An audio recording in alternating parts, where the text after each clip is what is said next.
Robert Bawden here with WrungNeck Decoy. Hey, today we're going to talk about a shot that's pretty fun for me. I think it's a neat topic because I dealt with it when I was just a young guy starting out in the sport, and it always impressed me when I saw that shot being executed.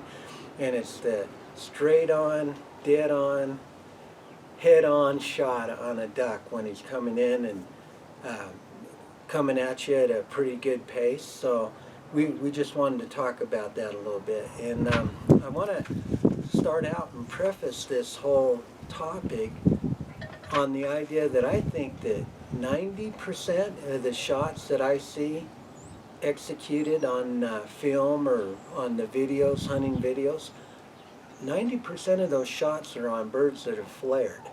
And that kind of interests me a lot, just because my background and kind of how I got help through with my dad on the waterfowling sport. So I like to kind of change up the norm from what we all see. You usually have a group of hunters in a blind, and you got one guy in there that's calling the shot, and he's usually going to jump up and yell, "Cut him," or "Kill him," or whatever he's saying.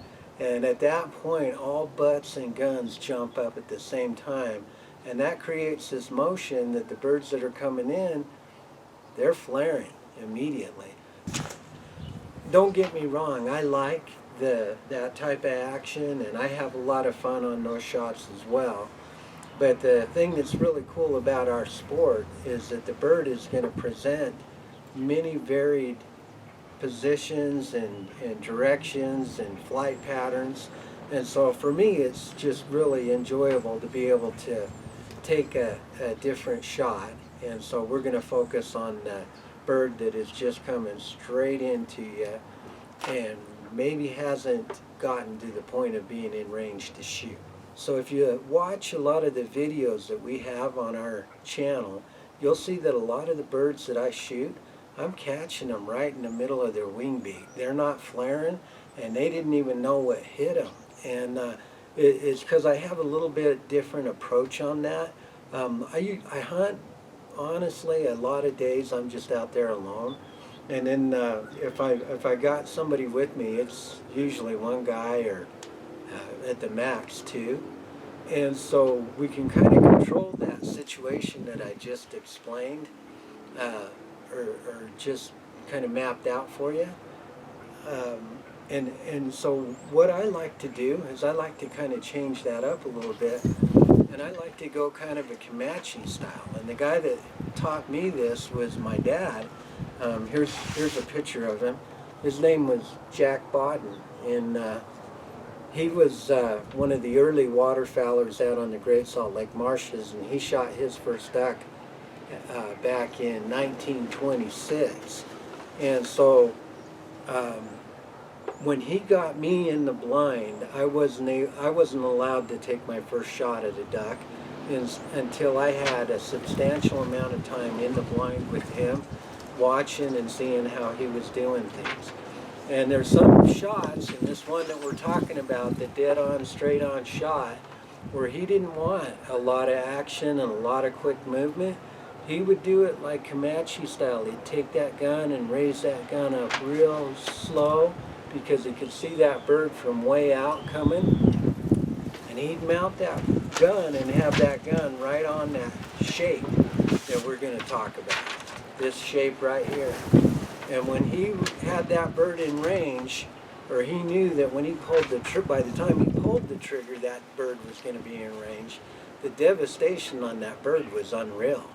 And the momentum would bring him right into your feet and right up next to you. And I just thought it was the most impressive shot to take in a blind.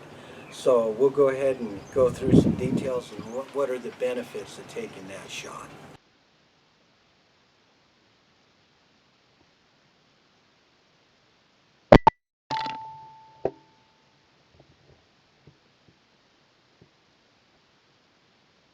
So now for me, when I'm out hunting, I'll try to replicate that shot as often as I possibly can. because it just brings back some great memories. And I know you have to do some certain things and have your shot set up a certain way to execute that shot. So let's go ahead and analyze and talk about that shot. Alright, so here is a crude drawing of that head-on shot and the shape that you're actually shooting at when this shot presents itself. In analyzing this shape and this shot presentation, what you want to do is you want to take your firearm and you want to level off right on this shape and try to keep as steady and as firm and as low as you possibly can on that shot. And you're going to watch the bird, and obviously if he's in range, just take the shot and you're gonna fold this bird. But if you've got him where you spotted him way out and you feel like you have time for him to come into you, what you got to focus on is that shape right there on the wings. If you see this start to flatten out at all, you got to pull the trigger, because that flattening out of these wings and these wingtips is your indication that this shot presentation is about to disappear. So you want to definitely take your shot at that moment. All right, so let's talk about some of the benefits of taking this shot. When you take a shot at a head-on bird like that, your shot pattern is just going to create devastation on that position of that bird, and so you're going to have clean kills. Okay. The other reason why this is an opportune position to take a shot on is the shotgun shell that you guys are using is, I'll put that down for a minute. Each shotgun shell that you guys are using has a foot per second indication on how fast that shot's going out on your muzzle. And so this particular one says 1450 on it. So I've read that there's some birds when they're flying, they're running around 45.8 feet per second when they're flying. So the benefit of taking this head-on shot is that you got 1450 on this shell going out, and you got 48 feet per second maybe coming in, and when the two meet, that's a pretty violent collision.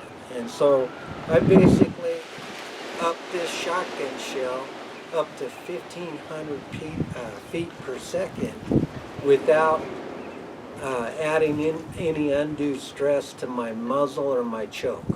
So that's a great benefit on taking that shot. And another reason why this shot is such a beneficial shot to take is that when you pull up the gun and you level off on that bird, he's usually further out.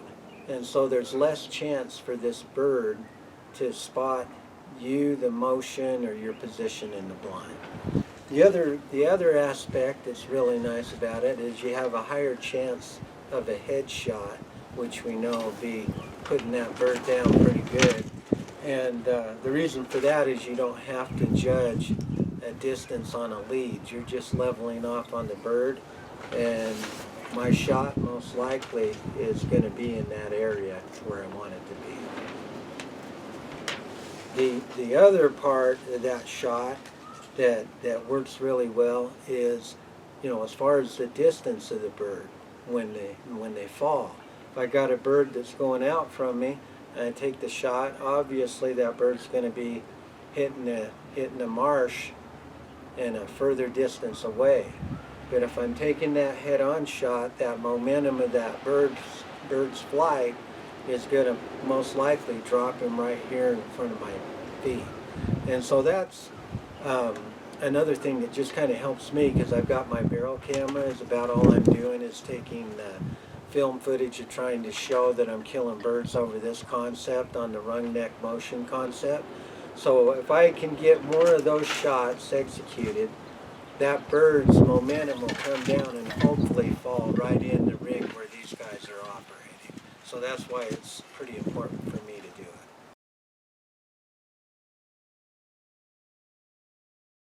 it.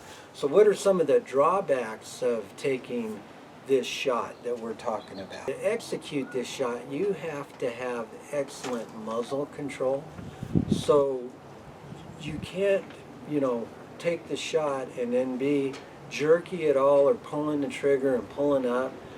You've got to stay within your mount and stay really fine on that bird and try to cut it fine low and then take the shot, and that way you'll eliminate your shot from jumping over that shape that you're shooting at.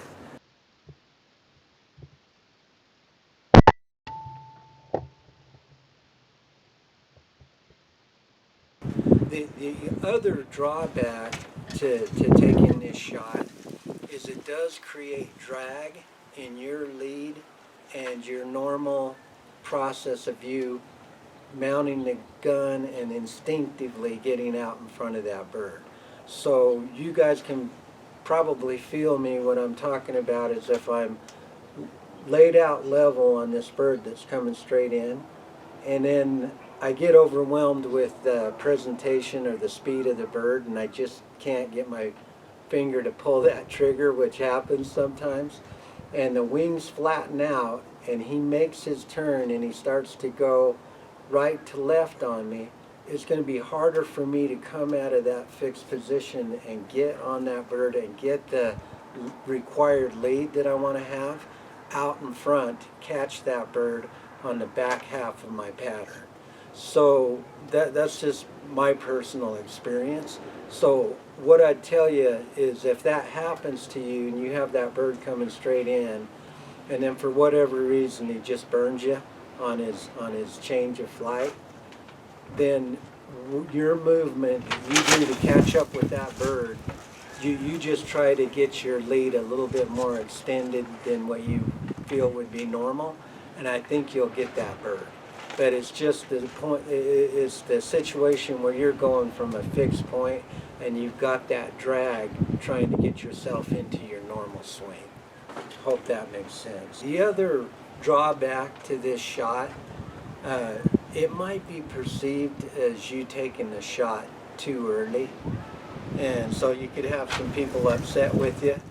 So you probably want to execute this shot on a normal basis when you're alone, or else you're set up with a buddy that knows exactly what you're doing, and he's all on board and saying, yeah man, I want to take a couple of those shots too.